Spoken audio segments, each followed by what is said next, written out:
Esther की पुस्तक 8वां अध्याय 3 वचन से पढ़ेंगे। फिर एस्तेर दूसरी बार राजा से बोली और उसके पांव पर गिर आंसू बहा बहा कर उससे गिड़गिड़ा कर विनती की कि अगागी हामान की बुराई और यहूदियों की हानि की उसकी युक्ति निष्फल की जाए। राइट प्रियो, हामान कौन है? अगागी है। अगागी लोग कौन है? अमालेकी हैं। अमालेकी लोग कौन है? एसाव के संतान है। एसाव कौन है? याकूब का शत्रु है। याकूब कौन है? याकूब आत्मिक है और एसाव शारीरिक है। शरीर और आत्मा का संघर्ष हमेशा होता है। एसाव शारीरिक है और याकूब आत्मिक है। याकूब को परमेश्वर ने चुन लिया। एसाव परमेश्वर का तिरस्कार करके मन मर्जी से जिया। ध्यान से सुने, एसाव के जीवन में परमेश्वर की आशीष नहीं थी। एसाव के जीवन में परमेश्वर की वाचा भी नहीं थी। प्रिय भाई और बहन, यदि आप अपने मन मर्जी से जिएंगे तो आपके जीवन में परमेश्वर की आशीष को नहीं देखेंगे और दूसरा, परमेश्वर के वाचा को भी आप पा नहीं सकेंगे। जब परमेश्वर की इच्छा के अनुसार जीने के लिए याकूब अपने आप को सौंप दिया, परमेश्वर के आशीष को देखा और परमेश्वर के वाचा को भी उसने पाया। अभी थोड़ा आगे बढ़ेंगे। एसाव में से आए हुए अमालेकी, जिस रीति से याकूब जो इज़राइल था, एसाव ने उसका विरोध किया। एसाव के संतान कहलाने वाले अमालेकी लोग और याकूब के संतान कहलाने वाले इज़राइली लोग शत्रु के रूप में जिए।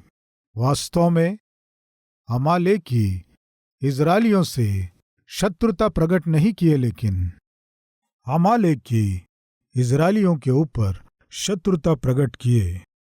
प्रिय भाइयों और बहनों, आपके जीवन में आपको पसंद ना करने वाले बहुत से लोग होंगे।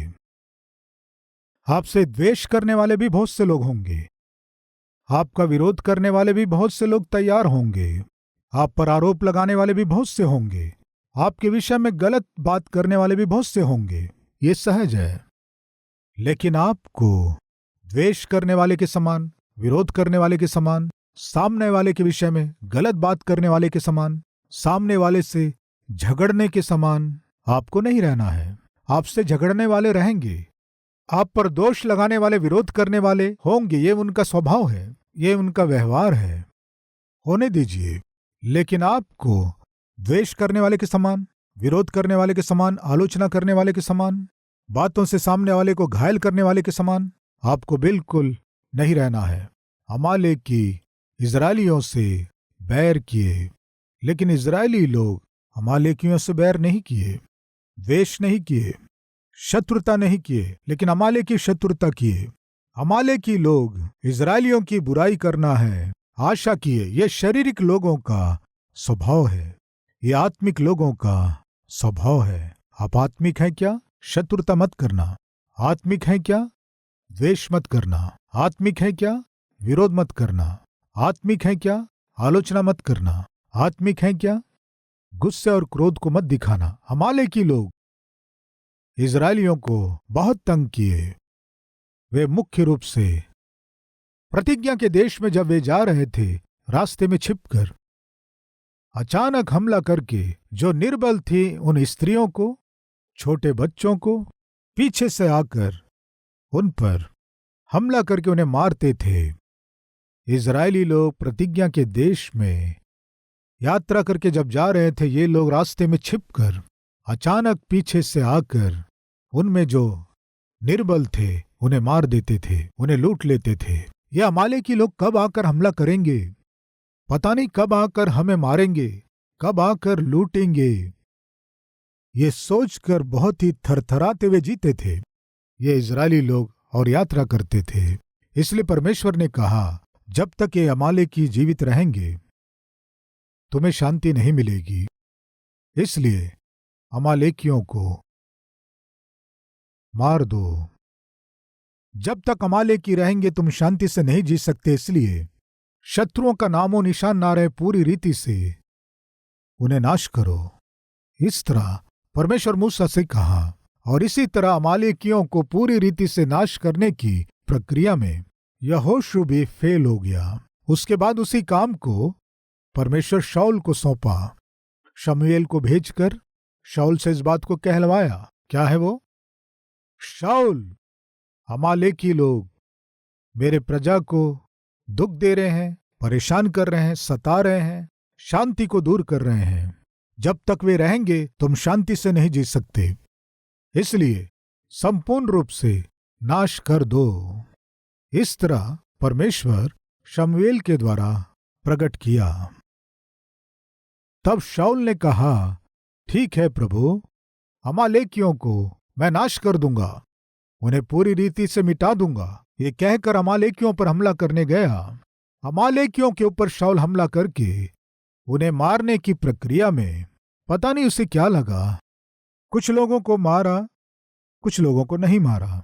और उतना ही नहीं, अमालेकियों के पास से कुछ बैलों को और कुछ बलवंत पशुओं को अपने साथ ले आया। परमेश्वर क्या कहा था? उन्हें पूरी रीति से नाश करना कहने से कुछ को जीवित छोड़ दिए। प्रिय भाई और बहनों, हम शांति से जीना है, पवित्रता से जीना है। परमेश्वर चाहते हैं हमें यदि शांति के साथ जीना है तो पवित्रता से जीना है। क्यों जानते हैं? हम में जो पाप जीवित है और जो पाप की आदतें हैं, वो कुछ भी हो, पाप करने के हर बार वो हमारे मन की शांति को दूर करती है। हमारे बीच कोई है क्या? पास्टर जी, मैं पाप करके भी बहुत शांति से रहता हूं कहने वाले कोई है क्या? है तो एक बार हाथ दिखाएं। पाप करने के बाद भी मेरे मन में बहुत शांति रहती है। सही है, सूअर को गंदगी से भरा नाला, बताइए, बहुत अच्छा लगता है, क्योंकि उस कीचड़ में, गंदगी में जब वो जाता है उसे बहुत अच्छा लगता है। प्रिय, एक व्यक्ति के पास किराना शॉप में एक लड़का काम करता था। मान लीजिए वो कोई झूठ बोला, वो बहुत दुखी होता था। उस दिन पूरा वो दुखी होता था। मालिक पूछता, क्यों इतने दुखी हो रहे हो? सेठ जी, आपने झूठ बोलने को कहा, मैं झूठ बोल दिया। हम लोग किराना शॉप चला रहे हैं तो हमें झूठ बोलना पड़ता है। ग्राहकों ने सामान मांगा, हमारे पास है क्या? नहीं है। नहीं है कहने से फिर नहीं आएंगे वे। हमें क्या कहना? कल आ जाएगा कहना है, कल दोपहर तक आ जाएगा कहना है, हम मंगा रहे हैं कहना है। नहीं है कह के कैसे झूठ बोलेंगे? नहीं सेठ जी, मैं झूठ बोलने से पता नहीं, मेरा मन बहुत ही दुखी होता है। सुबह झूठ बोलने के कारण अभी तक मेरे मन में शांति नहीं है। अरे पागल, ये व्यापार मैं झूठ बोल के ही कर रहा हूँ। ये सब जो लाभ कमा रहा हूँ झूठ बोल के कमा रहा हूँ, झूठ बोल कर ही मैं जी रहा हूँ। कितने आराम से जी रहा हूँ देखो तुम। तुम्हारे समान मैं टेंशन कर रहा हूँ क्या? मेरी पत्नी से झूठ बोलता हूँ, मेरे कर्मचारियों से झूठ बोलता हूँ, आसपास के लोगों से झूठ बोलता हूँ, और उतना ही नहीं, जो ग्राहक आते हैं उन्हें भी मैं झूठ बोलता हूँ, फिर भी आराम से रहता हूँ। मेरे जैसे तुम भी जियो। ये क्या है, तुम एक झूठ बोलकर बहुत दुखी हो रहे हो, बहुत चिंता कर रहे हो? इस तरह बोला। इस लड़के को कुछ समझ में नहीं आया। सही तो है, मेरा मालिक कितना भी झूठ बोले आराम से जी रहा है, शांति से जी रहा है। थोड़ा समय मिलने से खर्राटे मारकर सोता है। मैं एक झूठ बोलता हूं तो पता नहीं क्यों अंदर ही अंदर टेंशन बढ़ता जाता है। मैं पूछता हूं प्रिय भाई और बहनों, जब आप झूठ बोलते हैं, अरे मैंने अनावश्यक झूठ बोला, मुझे झूठ नहीं बोलना था, इस तरह आपके मन में चेतावनी मिलती है क्या? या ऐसा कुछ नहीं है? ब्रदर, सुबह उठ के शाम तक हम भी उस किराना शॉप के मालिक के साथ ही मिलकर चल रहे हैं। है क्या कोई हमारे बीच पति से झूठ बोले, पत्नी से झूठ बोले, बच्चे से झूठ बोले, या ऊपर के अधिकारी से झूठ बोले, या साथ में काम करने वाले से झूठ बोले, या सेवकाई में झूठ बोले? आपके मन में कुछ नहीं लगता क्या? कारण जानते हैं? बताता हूं, सुनिए।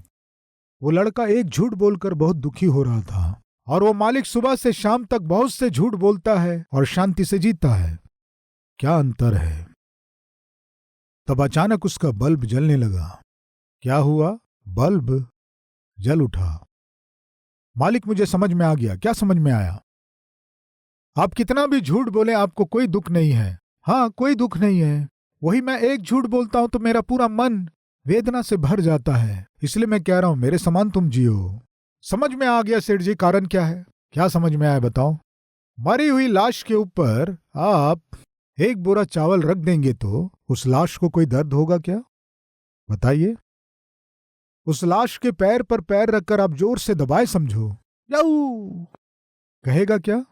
वही जीवित व्यक्ति के ऊपर हाथ में जोर से चुटकी काटे समझो, वो जोर से चिल्लाएगा। समझ में आ गया सेठ जी? क्या समझ में आया? मरे हुए को क्या दुख होगा सेठ जी? क्या कह रहा है? मरे हुए को क्या दुख होगा सेठ जी? जो जिंदा है उसे ही थोड़ा चोट लगने से भी दर्द होता है, थोड़ा दबाने से भी दर्द होता है। सेठ जी, मेरा विवेक जिंदा है, इसलिए गलती करने से दुख होता है। आपका विवेक बहुत पहले से मर चुका है, इसलिए आप कोई भी गलती करो दुख नहीं होता। प्रिय भाइयों और बहनों, जब हम उद्धार पाते हैं, मसीह को व्यक्तिगत उद्धारकर्ता जब ग्रहण करते हैं, परमेश्वर क्या करता है जानते हैं? आपको केवल नया हृदय ही नहीं, नए विवेक को भी प्रदान करता है। मरे हुए विवेक को परमेश्वर जीवित करता है, नया कर देता है। इसलिए जब भी आप गलत काम करते हैं, विवेक आपको चेतावनी देता है। तुमने जो किया गलत है, तुम जो कर रहे हो गलत है, गलत है, गलत है, गलत है, गलत है, बताता रहता है। क्यों जानते हैं? वो परमेश्वर के द्वारा आपके जीवन में रखा गया अलार्म है, एक वार्निंग। प्रिय भाइयों और बहनों, हो सकता है आज आपके जीवन में आप कोई भी पाप करें, कोई भी गलती करें, आपका मन यदि खेदित नहीं होता है तो आपका मन और विवेक मर चुका है। आपका विवेक यदि मरा हुआ है तो आप आत्मिक रूप से बिल्कुल जीवित नहीं हैं। प्रिय राजा, सारे यहूदियों को मार दो, आज्ञा जारी कर दिया, उसे कोई भी बदल नहीं सकता। ऐसे समय में उसके शक्ति से, सामर्थ्य से बढ़कर भयानक समस्या, भयंकर विपत्ति, खतरा एकदम से ऊपर आ रहा था। तो एस्थेर किसका सहारा ली जानते हैं? उपवास, प्रार्थना का। उसके पीछे हजारों लाखों लोग उपवास रहकर जब प्रार्थना कर रहे थे, जैसे युद्ध भूमि में कदम रखते हैं, एस्थेर जान की बाजी लगाकर राजा के भवन में बिना डरे प्रवेश की। एस्थेर के प्रवेश करते ही पिघल गया। हे रानी एस्थेर, तेरे आने का कारण क्या है? तेरी विनती क्या है? राजा, मैं आपको भोज का निमंत्रण देने आई हूं। कितनी बुद्धिमान है प्रियो! वो क्यों आई? राजा को भोज में निमंत्रण देने आई। प्रियो, एस्थेर कितनी बुद्धिमान है। राजा जब पेट भर भोजन कर लिया, पेट भर स्वादिष्ट भोजन करने के बाद राजा ने कहा, भोजन बहुत अच्छा था, बहुत अच्छा था। भोजन करने के बाद राजा बहुत खुश होकर पूछा, एस्थेर, तुम्हारी विनती क्या है? राजा, हम या फिर हमारी जाति के लोग कभी कोई हानि नहीं किए। हम इस देश में बहुत निर्बल हैं, संख्या में अधिक नहीं है, हमारे पास धन भी नहीं है, कोई भी ताकत हम में नहीं है। आप बैठो कहने से हम बैठते हैं, उठो कहने से उठते हैं। हमारी प्रजा आपकी आज्ञाकारी है, लेकिन हमारी प्रजा कभी कोई हानि नहीं की। पर हमारी प्रजा को नाश करना है, ये सोचा जा रहा है। क्यों सोचा जा रहा है? क्यों योजना बनाया जा रहा है? हमने क्या गलती किया राजा? ऐसी योजना बनाया जा रहा है। कौन बना रहा है? जो आपके पास बैठा है ना, जो आपके पास बैठा है वो ही। राजा इस तरह देखा, ये हाँ, यही। क्या ये तुम जो रानी हो, तुम्हारे वंश को, तुम्हारी प्रजा को नाश करना है सोचकर धोखे से साजिश रच रहा है क्या? हाँ राजा। राजा क्रोध से भरकर पूछा, कौन है वहां? सैनिक आए, हामान को ले गए।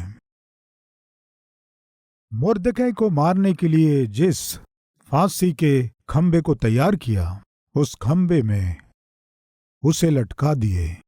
प्रियो, बहुत से यहूदियों की प्रार्थना को परमेश्वर सुना और उन्हें बचाया। हामान मारा गया। प्रियो, कई वर्षों पहले उस एक अगाग को यदि मार दिया गया होता तो इतनी बड़ी संकट, इतना बड़ा खतरा नहीं हुआ होता। प्रियो, वैसे ही हमारे जीवन में एक पाप को भी रहने नहीं देना। समय रहते ही उस पाप को पहचान कर उसे मार देने से अच्छा है, प्रिय भाइयों और बहनों, तो आपके विरोध में उठने वाला कोई भी हथियार, कोई भी साजिश सफल नहीं होगा। एक बार नहीं प्रियो, 5वें अध्याय में हम देखते हैं एस्तेर राजा के पास 2 बार आई। 7वें अध्याय में हम देखते हैं एस्तेर, तुम्हारी विनती क्या है? 8वें अध्याय में हम देखते हैं एस्तेर फिर से राजा के पास आई। प्रियो, आपकी जो सहायता कर सकता है, जो आपके कष्टों को दूर कर सकता है, जो आपके आंसुओं को पोंछ सकता है, आपके ऊपर आने वाले विपत्ति से, खतरे से, समस्या से, संकट से आपकी जो रक्षा कर सकता है, उस परमेश्वर के पास आप बार बार आने से नुकसान कुछ भी नहीं है, केवल आपका फायदा ही फायदा होगा। इसे ना भूलें, इसे ना भूलें। प्रिय भाइयों और बहनों, हमें यदि आत्मिक रूप से बलवंत रहना है तो प्रार्थना और वचन, ये दोनों हमारे जीवन में प्रतिदिन एक आदत बनना है। प्रिय, समस्याएं कितनी भी हों, जीवन में कष्ट कितने भी हों, आर्थिक मुसीबतें, बीमारी की समस्याएं कितनी भी हों, उन सब का समाधान है प्रार्थना, उपवास की प्रार्थना। एक झुंड में होकर, कलीसिया के रूप में, समाज के रूप में हम सब मिलकर जो प्रार्थना करते हैं, उस प्रार्थना में सामर्थ्य रहती है। प्रिय, हामान के बनाए गए योजना से एस्तेर रानी के प्राण के लिए खतरा था या नहीं था? बताइए। हामान के बनाए गए योजना से एस्तेर मारी जाएगी या फिर सारे यहूदी मारे जाएंगे? बताइए। एस्तेर को कुछ नहीं होगा प्रियो। एस्तेर राजा की पत्नी है, वो रानी है, उसे कुछ नहीं होगा। जब उसे कुछ नहीं होगा तो वो क्यों उपवास रह के प्रार्थना की? यही बता रहा हूं। अगर आज मैं सुरक्षित हूं तो परमेश्वर मुझे इस स्थिति में रखा है, लेकिन मेरे चारों ओर के मेरे लोग आज खतरे में हैं। इसलिए मुझे क्या करना है? मैं जो सुरक्षित हूं, जो सुरक्षा को खोने जा रहे हैं, मेरी प्रजा के लिए आंसुओं के साथ मुझे प्रार्थना करना है। प्रियो, ये है असली और सही आत्मिकता। प्रियो, आपके जीवन की स्थिति सही नहीं है क्या? तो फिर प्रभु की उपस्थिति में प्रार्थना कीजिए। आपके जीवन में स्थिति सही है क्या? तो और भी अधिक प्रभु की उपस्थिति में आकर प्रार्थना कीजिए। क्यों जानते हैं? आज यदि आप सुरक्षित हैं तो इसका कारण है कि बहुत से लोग आपके लिए प्रार्थना किए हैं। इसलिए आज आपको क्यों प्रार्थना करना है? क्योंकि बहुत से लोग आपके समान सुरक्षित रह सके। प्रियो, जब हम प्रभु की उपस्थिति में आते हैं, वरदानों के लिए हमें नहीं आना है, वरदान देने वाले परमेश्वर के लिए आना है। देश में रहने वाले कोई भी राजा के पास नहीं आ सके प्रियो, लेकिन राजा के सम्मुख कौन आया? एस्तेर आ सकी, क्योंकि एस्तेर राजा के उपस्थिति में रहती थी। प्रियो, बताइए, केवल एस्तेर ही क्यों आ पाई? कारण बताइए। क्योंकि एस्तेर राजा के उपस्थिति में थी। प्रियो, उससे भी महान राजा हमारा राजा है, उसका नाम प्रभु यीशु मसीह है। समस्या कुछ भी हो, उस समस्या का समाधान परमेश्वर के द्वारा दिया गया वरदान नहीं है। तो क्या है बताइए? वरदान देने वाला परमेश्वर है। आज हम प्रार्थना करेंगे क्या? प्रभु, मेरे जीवन में आपके देने वाले वरदानों से अति उत्तम आप हैं प्रभु, केवल आप ही मुझे चाहिए। प्रभु से आज हम कहेंगे क्या?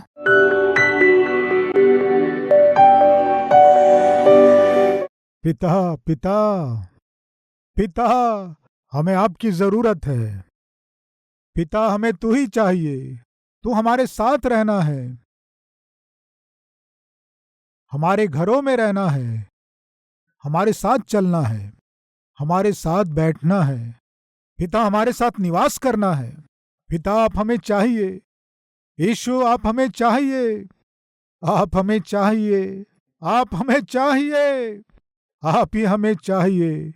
आपके वरदान हमें नहीं चाहिए। आप होंगे तो सब कुछ होगा। आपके लिए ही हम भूखे प्यासे हैं पिता, आपके वरदानों के लिए नहीं। तेरे लिए ही, तेरे उपस्थिति में हम आ सके ऐसा मन दे। तुझे चाहने का मन हमें दीजिए पिता। प्रभु, आज हम हरेक के लिए प्रार्थना कर रहे हैं। पिता, सबके जीवन में आनंद दे, शांति प्रदान कर।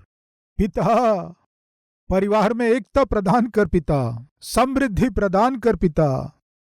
आज जिन समस्याओं में हैं, उन समस्याओं का समाधान दे पिता। दया कर पिता, आश्चर्यकारी कीजिए पिता, अद्भुत काम कीजिए पिता। दुष्ट की हर एक युक्तियों को नाश कीजिए पिता। अपने नाम की महिमा लीजिए। यीशु के नाम से मांगते हैं पिता, आमीन। इस डेली डिवोशन के द्वारा आप आशीष पाएं तो अपने मित्रों को शेयर कीजिए, लाइक कीजिए, कमेंट कीजिए। प्रभु आपको आशीष दे। शलोम।